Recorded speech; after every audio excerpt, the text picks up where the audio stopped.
Antonio Multifamily 74 DST. So this was a pretty unique opportunity. So as I mentioned, multifamily, when you go to acquire, this is the buoy asset, when you go to acquire multifamily in today's world, you're in a living, breathing, you got to really understand what's going on so that this changing world of cost, the landlords, cost of employment, cost of goods, cost of insurance, aggressive municipality increases on utilities and property taxes. So we're buying in an asset that's kind of, I believe, kind of the peak of all of that. So we can really understand and look at this previous owner's expenses and look at those expenses in today's world. 3 or 4 years ago when you did a pro forma, no one probably would have guessed that we would be at the point we are today. We would have guessed there might have been some inflationary effects. We might have guessed that insurance would have naturally gone up. We might have guessed that just general costs have gone up, but not at the rate that we've seen this fast. So deals from 3-4 years ago, those are having to really overcome a lot of hurdles. This is one reason why this seller is distressed. This seller is a distance owner. I'm not going to disclose exactly what country, just for privacy reasons, but they do live over in the European region. They had bought this asset and just in a way completely mismanaged it. Because you're managing it from another country, it's already hard enough to manage an asset when you're there physically. And it always has maintained a very healthy occupancy in the 93 to 95%. We were able to look through that data. 2014 construction, 102 units. So relatively newer construction, which has the modernization, attracts a quality tenant, good overall income, on our tenants that are there. But they've had a high turnover rate because it's been mismanaged. And that high turnover rate is interesting because when you look at their average occupancy of those 90+% occupancy numbers, historically over the years with this, even through COVID, they're re-renting them very fast, which shows us the demand. Even though they don't have the appropriate retention rate on their tenants, they're releasing them fast. And so us bringing in the new property management team that has over 40 years of experience, a lot of it specifically in the San Antonio and Texas region. So really understanding the market. We're moving employees physically there. There will be employees there at the office. So we have true boots and eyes on the ground. And I think we're going to have a pretty immediate effect just from management. We walked every single unit. That's rare. You talk to a lot of institutional buyers out there. They're going to walk a sampling of the units. They'll walk 10 units, get a sampling. They might talk to a couple tenants. We had our team out there for a couple days in a row, walking every single tenant and every single opportunity there was to talk to a tenant and introducing ourselves as the upcoming new owners and management. People are excited. And we have, some immediate modernization that we're going to do just to bring some things up to snuff. And although it was 2014, every 10 years, you got to get in there and do a couple modernizations on the insides of the units just to keep up with your competition out there. But this does have all your typical kind of, Class A amenities. It's got a gated, secure parking lot and secure grounds for the tenant. It's in this historical district area. It actually was an old peanut factory. That's why they call it, if you were to actually look at the name of the asset, they call it the peanut factory loft.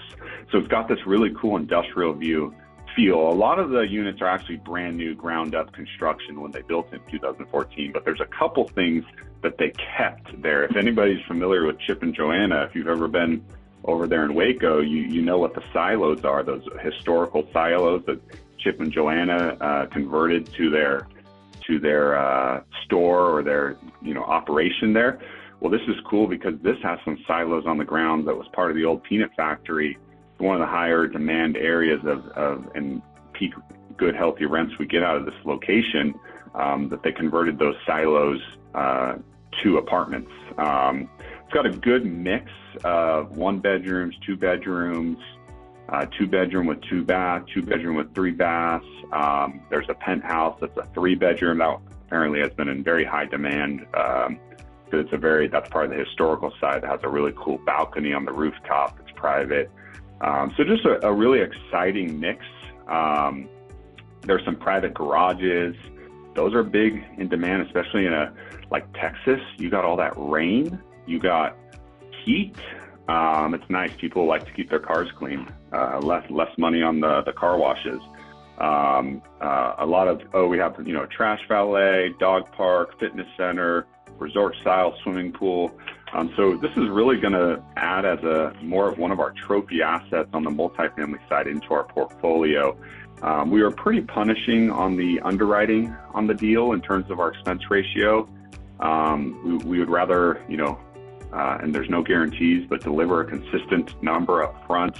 Because anytime you're buying a new asset, even though you do your best to understand it before taking over, there could be little speed bumps. So we did a pretty good job on punishing the underwriting in my thought, and making appropriate CapEx budgets, things along those lines.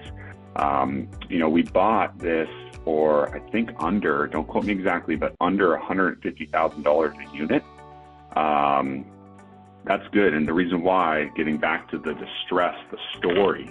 So this owner, I don't remember the date off the top of my head, but this owner had a loan coming due at the beginning of this year.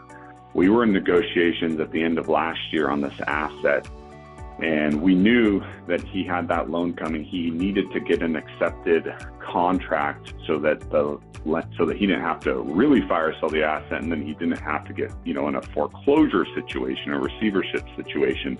And so with us coming in as an all-cash buyer, it gave that lender confidence and the ability to allow him to have the extension while he worked through the contract.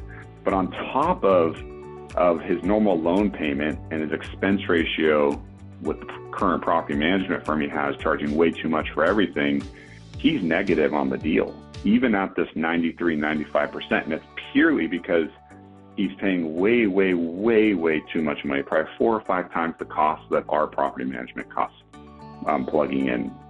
And then he's also negative because he has a hard money loan for whatever reason. We don't know his personal situation, but he has a hard money loan that someone had disclosed to us that apparently is at a floating rate, 12+% interest rate.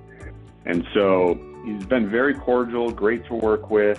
But it's good because as we go in and we run into things that, maybe we want credits for certain repairs and deferred maintenance that's happened over the last 10 years. As I said, it's 2014 construction, but after 10 years in an area that does get weather, it has different, really hot, rain, etc., cold during the winters. There's things we want to update and clean up, and he's been very good to work with on getting the appropriate credits. So our reduction in the price is even getting better and better and better for our investors. And so I don't want to dive too much more into, but just as a reminder, that's, a multifamily building in San Antonio, Texas. We already own a lot of assets there, specifically in San Antonio. We have employees there. We're in Houston, Dallas, and Austin as well. So, we're really excited. And if any of you guys want more detailed information or the PPMs, the prospectuses on, multifamily 74, please don't hesitate reaching out. We would really like to continue on walking you through these and maybe other potential offerings that might fit your goals and objectives. So quick overview of the Cove team. So our team, we have a fully integrated real estate company here at Cove Capital. We have our acquisitions department, asset management department, accounting, property analysis, in-house counsel, paralegals. We have investor relations, our marketing team, as well as capital markets. So A to Z, Cove Capital, fully integrated to take one of these offerings and one of these properties from acquisition to disposition on behalf of our investors, which we're really proud about. CFO, general counsel, senior VP of operations, VPs of real estate, and a number of other, team members at Cove Capital that make these offerings happen. And each property, that goes into an offering, there's a lot of work that gets done on it. And so we have a very talented group of people that are focused on the underwriting and analysis of the property, the acquisition of the property, and then from there, the asset management of the property. And then lastly, the disposition when we sell a property on behalf of our investors. And then on top of that, just the whole investor relations and accounting function that goes A to Z for our investors in that whole life cycle of an offering. So the Cove Capital team, we're super proud of. We're headquartered out of Torrance, California. Feel free, come out and visit us. We'd love to host you for the day and walk you through our teams and various departments.